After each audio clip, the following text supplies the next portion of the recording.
নমস্কার বন্ধুরা, সবাই কেমন আছেন? আশা করি সবাই খুব ভালো আছেন আর আমরাও ভালো আছি। আবারও অনেক দিন পর একটা নতুন ব্লগ নিয়ে চলে আসলাম। দেখতে থাকুন, আশা করি আপনাদের ভালো লাগবে। ভিডিওটা আজকে না, জানেন তো, ভিডিওটা সেই জন্মাষ্টমীর আগের দিন দিয়ে শুরু করেছিলাম। মানে ওই জন্মাষ্টমীর ভিডিও এডিট করা হয়নি, অনেক দিন ধরে রয়েছে। এডিট করব করে আর সময় করে উঠতে পারিনি, তাই আর ছাড়াও হয়নি। আমাদের বাড়ির সকলের সাথেই তো আপনাদের পরিচয় করিয়েছি। সকলের সাথে বলতে থাকি তো আমি, আমার বাবু আর তার বাবা। এখন পরিচয় করাবো আমার মেন সদস্য, আমার গোপাল সোনা। 3 বছর ধরে আমার কাছে আছে, জানেন তো। এসতে 4 বছর, কিন্তু 1 বছর আমি পাতিনি, কারণ আমার মনে হচ্ছিল আমি দিতে পারবো না, তার সেবা করতে পারবো না, তাই আমি পাতিনি। লাস্টে যে 1 বছর থাকার পর জন্মাষ্টমীতে আমি তাকে পেতেছিলাম। বাবু পেটে আসার পর তাকে আমি রেখেছিলাম আমার মা বৌদির কাছে। ওখানেই ছিল, সে মামা বাড়ি ছিল প্রায় অনেক দিন। ওখানে ছিল যখন আমার মনে খুব খারাপ লাগতো যে ওখানে রয়েছে, আমি আমার কাছে নিজের কাছে আমি রাখতে পারছি না, আমি তার সেবাও করতে পারতাম না। তা এখন যেহেতু আমি নিজের বাড়িতে চলে এসেছি, তো অনেক দিন ধরেই ভাবছিলাম তাকে আমার কাছে নিয়ে আসবো। যেহেতু আমি ঘরের পুজো দিতে পারছি, নিজে খেতে পাচ্ছি, আমার বাবুর দেখাশোনা করতে পারছি, তা তাকে কেন আমি রাখতে পারবো না। তাই বলেছিলাম যে জন্মাষ্টমীর দিন আমি তাকে নিয়ে আসবো, আমি যেমনভাবে পারি তার সেবা করব, তা সে তাতেই সন্তুষ্ট থাকবে। আর সে তো সবই বোঝে, তাই না? সে আমার সুবিধা অসুবিধা সবই বুঝবে। আর আমার মা তো আছেই, আমার মা তো প্রতিদিনই আসে। আমি যখন পারবো না আমার মা দেবে, আর তারপর আমার মা বৌদি তো আছেই। যখন না পারবো তখন আবার নয় 2 দিন ফিরে আসবো তাদের কাছে, কিন্তু আমি আমার কাছেই নিয়ে আসবো। কারণ এখন তাকে ছাড়া আমার ঘর পুরো অন্ধকার অন্ধকার মনে হচ্ছে, আমার ঠাকুর ঘরটা মনে হচ্ছে তাকে ছাড়া অসম্পূর্ণ। সে আসলে পুরো সম্পূর্ণ হয়ে যাবে, তাই তাকে নিয়ে আসবো। তাই ওইদিকে মা বৌদিকে আমি আগের দিনই চলে আসতে বলেছিলাম গোপাল সোনাকে নিয়ে, কারণ আমি পারবো না, আর আমি কিছুই করতে পারবো না। তাকে আমি সব কিছু রান্না করে হয়তো দিতে পারবো না, একটু কিনে কিনে এনেই দেবো, আর আমার মাও সেমন পারে না, আর আমার বৌদি পারবে না। তাই আমি কোনো যেমন মনে যেটুক চাইবে সেটুক করবো, আর তার ইচ্ছা, তার উপরেই সব। সে যদি চায় যে সে এইভাবে সেবা নেবে, তো সে যেইভাবে চাইবে সেইভাবেই হবে। আমি চাইলেই সব কিছু হবে না, সে যা চাইবে তাই হবে। তাই তার ইচ্ছায় সব কিছু সম্পূর্ণ করছি। ওইদিকে মা আগের দিনই সব বাসন টাসন মেজে রেখেছিল, পরের দিন কিছুটা ছিল সেগুলো মেজেছিল। আর আগের দিন রাত্রবেলা আমি সব কিছু পরিষ্কার করে তার সব কিছু আগে যা অগোছালো ছিল, খাট ওই সব পরিষ্কার করে কি পরাবো পরের দিন, সেগুলো সকালে কি পরাবো রাতে কি পরাবো সব কিছু আমি রেডি করে ধুয়ে, কারণ আমি আগের দিন দেখিয়েছিলাম আমি গোপাল সোনার জন্য কী কিনে এনেছিলাম, তা সেগুলো সব রেডি করে ধুয়ে যাবার। ওইদিকে আমার গোপাল সোনা কিন্তু একাই ছিল, ছোটো গোপাল সোনাটা সেই আমার কাছে ছিল, আর যে বড় গোপাল সোনা সে আমার কাছে পরে এসছে। এই বছর আমার জন্মদিনে আমার দাদা, আমার দুটোই আমার জেঠুর ছেলে দিয়েছে, তা ওই বড় গোপাল সোনাটাও সে আমার কাছে এসে, তা আমি দুজনকেই তাকেও আমি এইবার প্রতিষ্ঠা করে নেব, দুজনেরই সেবা করব। জানেন তো, সবাই বলতে মা আর অনেকে বলছে যে তুমি এই বাচ্চা নিয়ে এত কিছু সামলাতে পারবা, কিন্তু বিশ্বাস করুন আমি এই কয়েক মাস ধরে তাদের ওই জন্মাষ্টমীর দিন দিয়ে এখনও পর্যন্ত তাদের সেবা করছি, আমার একটুকুও অসুবিধা হয়নি, একটুকুও না। আমি সময় মতো আমার পুজোটা দেওয়া হয়ে যায়। আমি যেমনভাবে দিই, যেমনভাবে আমার পুজো দিয়ে যেইটুক টাইম লাগে, আমি ঠিক সেই টাইমের মধ্যে আমার সব কিছু হয়ে যায়। আমি একটুকু আমার অসুবিধা মনে হয় না, আমার সব হয়ে যায়। আমার বৌদি বলেছে যে যদি না পারে বোন তাহলে নিয়ে এসো এখানে, সে পুজো দেবে। কিন্তু আমার কোনো অসুবিধা হচ্ছে না, হয়তো তাদের ইচ্ছা তারা আমার কাছেই থাকবে, তারা কোনো অসুবিধা আমার জন্য করছে না, আর আমারও কোনো অসুবিধা হচ্ছে না, তাই আমি তাদের সেবা করতে পারছি।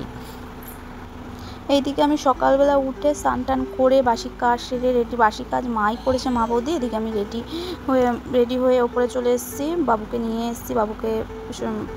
নিয়ে এসে সোনা বাবাদের ডেকে তুলে মা ওদিকে বাসন টাসন মেজে কমপ্লিট করে রেডি করে রেখে গেছে। এদিকে আমি ওদের স্নান টান করিয়ে নতুন বস্ত্র পরিয়ে বসালাম। এখন আমি তাদের যেমন আমি স্নান করাই, রেগুলার যেমন সেবা করি, সেইভাবেই আমি পুজোটা দিয়ে নিলাম। আমি পরে সন্ধ্যাবেলা, আমি বেশি রাত করব না, আমি সন্ধ্যায় তাদের স্নান করাবো, তাদের নতুন বস্ত্র পরে তাদের জন্মদিন পালন করব।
সত্যি ওই যে বলে না, যেটা ভাববে সেটা কোনো সময় হয় না, ভেবে কোনো কাজ করা যায় না। সব কিছু নিজের অনুযায়ী যে হবে, নিজের মতো করে যে হবে, তা হয় না। আমি মানে কিছু দিন ধরেই প্ল্যান করে রেখেছিলাম এইভাবে এটা পরপর এইভাবে করব, কিন্তু কিচ্ছু হয়নি, জানেন তো, কিচ্ছু করতে পারিনি। লাস্টে গিয়ে এত তাড়াহুড়া লাগাতে হয়েছে, মানে আমি খুব মানে খুব ক্লান্ত হয়ে গেছিলাম, খুব ক্লান্ত হয়ে গেছিলাম।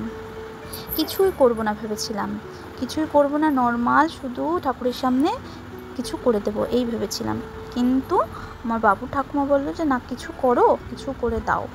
তা সেই মতো রীতিমতো বাজার যাওয়া হয়েছিল। বাজার যেয়ে বললাম তাহলে কিছু, বললো খিচুড়ি করো।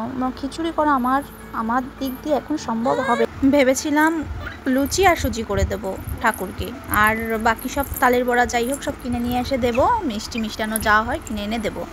কিন্তু তারপর ভাবলাম যে শুধু ঠাকুরকে না, তাহলে একটু বেশি করেই আনবো, বেশি করে এনে সবাইকে ওই দেবো, লুচি আর সুজি সবাইকে দেবো। তা সেই মতনই সব কিছু নিয়ে এসেছিলাম। আর ও ঠাকুমা রেখেছিল নারকেল, সেটা দিয়ে কটা নাড়ু বানাবো ভেবেছিলাম। তা সেই অনুযায়ী চলছিলাম। তা আমি অনেক দিন আগে আমার দাদা একটা ইলেকট্রিক ওভেন দিয়েছিল। তা সেটা আমি অন করে তখন আমি দেখিনি। তা এখন অনেক দিন পর সেটা আমি ভাবলাম সেটাই সব কিছু করবো, কারণ আমার ঠাকুরের যে গ্যাস, সেই গ্যাস সেটিং করা নেই। সেগুলো এখন কোথায় আছে, খোলা আছে কি আছে আমি তাও ঠিকঠাক জানি না, কোথায় কি আছে। আমার মা সব মেজে ঘষে গুছিয়ে দিয়েছিল, তাই আমি ঠিকঠাক জানি না। তা সেটা করব, সব কিছু রেডি করছিলাম। কিন্তু সেটা যা আমার ফ্ল্যাটের জায়গাটা অনেক উঁচু হয়ে গেছিলো, তাও আমি আর আমার বৌদি ইট নিচ থেকে টেনে এনে ওটাকে যা উঁচু করলাম। উঁচু করার পর ওটাকে সেটিং করছি, ওটায় রান্না বসাচ্ছি, ওটা কিছু দিয়ে কিছু হচ্ছে না। মানে কী করে অন করতে হবে, অন করছি, এটা যাচ্ছে তো ওটা যাচ্ছে না, ওটা যাচ্ছে তো ওটা যাচ্ছে না। অনেক চেষ্টা করার পরও ওটা আর হয়নি। তা লাস্টে গিয়ে আমার মাথায় হাত, এবার আমি কি করব, কিচ্ছু করার নেই, কি করব বুঝে পাচ্ছি না, কি করব। তারপর মা বলল, তোমার লোহার জিনিসে কোনো দোষ হয় না, লোহাতে সব কিছু, মানে সেটা আমিও জানি, লোহার জিনিসে কোনো দোষ হয় না। তাই অনেকক্ষণ চেষ্টা করার পর, অনেক কিছু করার পর আবার সব কিছু গুছিয়ে নিয়ে আবার ওগুলো সব নিচে নামিয়ে এনে, যেহেতু উপরে আমার ঠাকুরঘর, তার সব কিছু নিচে নামিয়ে নিয়ে এসে, আর গ্যাসটা, আমার রান্নার জায়গাটা ভালো করে সার্ফ দিয়ে পরিষ্কার করে গ্যাস আবার মেজে করে আবার এখানেই ঠাকুরের খাবার বসিয়ে দিয়েছি। ওইদিকে দুপুরবেলা থেকেই সব মানে ময়দাটা মাখা আরম্ভ করে দিয়েছে। ময়দা মেখে ধুয়ে দিয়েছিলাম, আমি আর বৌদি মিলে ময়দাটা মেখে ফেলেছিলাম, আর সব কিছু রেডি করে রেখেছিলাম, ফল ধুয়ে রেখে দিয়েছিলাম। আর এদিকে এটা সুজিটা করবো আর লুচিটা করবো আর নাড়ু করবো, তাহলেই হয়ে যাবে। কিন্তু ওইদিকে তো ঝামেলা পেকে গেল, এদিকে অনেকটা সময় হয়ে গেছে, এদিকে দেখতে দেখতে 5টা বেজে গেছে। আর আমি না এখন আগে খুব উপাস থাকতে পারতাম, মানে আগে না খেয়ে না অনেকক্ষণ কাটিয়ে দিতাম, কিন্তু এখন আমি না খেয়ে একটুকুও থাকতে পারি না। আর বিশেষ করে উপবাস করলে মনে হয় আমার আরও বেশি খিদে পেয়ে যায়, কেন জানি না। আর তারপর আমার না খেয়ে থাকাটা এখন উচিতও না, যেহেতু বাবু বুকের দুধ খায়, এর জন্য আমার না খেয়ে থাকাটা উচিত না। তাই আমি তাড়াহুড়া করছি যে সন্ধ্যা হলেই 6টা বাজলেই আমি সব কিছু রেডি করে নিয়ে আমি শুরু করে দেবো, পুজো করা শুরু করে দেবো। কিন্তু এদিকে আমার দেখতে দেখতে 5টা বেজে গেছে, আর ওইদিকে আমার কিচ্ছু হয়নি। মানে ওই ঝামেলাটা না হলে না তাড়াতাড়ি হয়ে যেত, কিন্তু ওই ঝামেলাটা হয়েছে, এর জন্য আমার এদিকে অনেকটাই লেট হয়ে গেছে। এইদিকে আমি তাড়াহুড়া করতে যেয়ে আবার এদিকে আরেকটা বোকামি করে ফেলেছি। কি বোকামি, মানে আমি এত পুজোর কাজ করেছি, এত কিছু করেছি, আর আমি পুজো করতে খুব ভালোবাসি, নিজের হাতে ঠাকুরকে সব কিছু করে দিতে তো খুবই পছন্দ করি। তো এত কিছু করেছি, এর আগেও কোনো সময় আমার অসুবিধা হয়নি। এর আগে আলোক সেবা দিয়েছিলাম মেয়ে গোপাল পুজোতেই, তার এমনিও করেছিলাম, কিন্তু 50 জন বাচ্চা খাইয়েছিলাম খিচুড়ি, নিজের হাতে তরকারি খিচুড়ি এইসব করে, তখনও আমার কোনো সমস্যা হয়নি। হঠাৎ এই সুজি করতে গিয়ে না আমি এত বোকামি করে ফেলেছি। করতে করতে আমি ওই সুজি গরম জলে অল্প অল্প করে, মানে সুজিটা আগে ভেজে নিয়েছি, কিন্তু ওই সুজিটা যে অল্প অল্প করে দিতে হবে আমার না আর মাথায় নেই। আমি একবারে ঢেলে দিয়েছি, আর দলা পেকে গেছে সব। সেই আবার ওগুলো হাতা দিয়ে ভালো করে ছাড়ালাম, মানে যেটুক পেরেছি হাতা দিয়ে ঘুটে তারপর ওটা আমি করেছি। আর এত পরিমাণে জল দিয়ে ফেলেছিলাম না, পরিমাণ বুঝতে পারিনি, জলটাও বেশি হয়ে গেছে, অনেকক্ষণ সময় নিয়ে আমার ওটা টানাতে লেগেছে। যাক, ওইদিকে আমার সব হয়ে গেছে, যার শেষ ভালো তো তার সব ভালো। তা আমার ভালো মতোই আমার সব কিছু হয়েছে। নাড়ুটাও বেশ সুন্দর হয়েছিল, তাড়াহুড়ো করে আমি দুপাশে বসিয়েছিলাম, তাই হয়তো আমার এই ভুলটা হয়েছে। এক পাশে নাড়ু আর এক পাশে সুজি, তাই এটা আমার করা উচিত হয়নি। যাক, তাও ঠিকঠাক হয়েছে। নাড়ুটা বেশ সুন্দরই হয়েছিল। হয় না, ভগবান চাইলেই সব হবে, হয়তো সে চেয়েছিল, তারপরে সব কিছুই ঠিকঠাক হয়েছে। আমি ওইদিকে সব বাজার দিয়ে যেই সব মিষ্টি, তালের বড়া, তারপর মালপোয়া, আমিত্রি এসব কিনে এনেছিলাম, অনেক কিছু এনেছিলাম, সেইগুলো সব প্লেটে সাজিয়ে ফল টল গুছিয়ে নিচ্ছি। কারণ ওইদিকে আমার অনেকটা সময় হয়ে গেছে, আমার এদিকে পুজোটা শুরু করতে হবে। আর তার চেয়ে বড়ো কথা, ছেলে না এখন কারো কাছে থাকতে চায় না, মানে একটুকে থুয়ে যে একটু কিছু করবো, আমাকে ছাড়া এখন থাকতেই চায় না। এর জন্য আমার আরও বেশি অসুবিধা হচ্ছিল। ওইদিকে আমার মা নিচে ঠাকুরের জন্য আগেই কটা লুচি করে দিয়েছে, আর বাকিটা যে সবাইকে যেগুলো দেবো সেগুলো আলাদা মা নিচে বসে ভাজছে, আর এদিকে আমি পুজোর সব কিছু রেডি করছি। এমনি মা বৌদি মানে মা দুব্বা, বেলপাতা তো লাগে না, তাও সে নিয়ে এসছে, যদি লাগে এর জন্য সে তো জানে না। তা দুব্বা তো নিয়ে এসছে, আর তুলসী গাছ আমার আছে।